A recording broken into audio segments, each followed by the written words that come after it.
Ombankan durian lagi Wak. Pelubur Wak durian Wak. Mesangking ada Wak. Tapi tak telap kita Wak mesangking Wak. Kita beli durian Tanjung Batu je Wak. Yang terjangkau di kita je.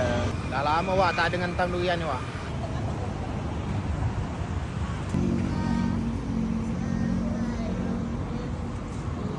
Beli yang betul ni Wak. Kuning isi dia Wak. Betul kan? Lupa pula bawa sagu lah. Tidak boleh inyang tau makan dengan sagu kita. Pula ambil sagu.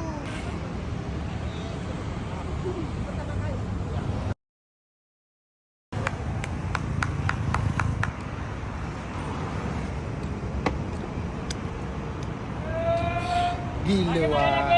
Menyala Wak. Kalau bawa sagu tadi Wak, mantap betul lah ni Wak.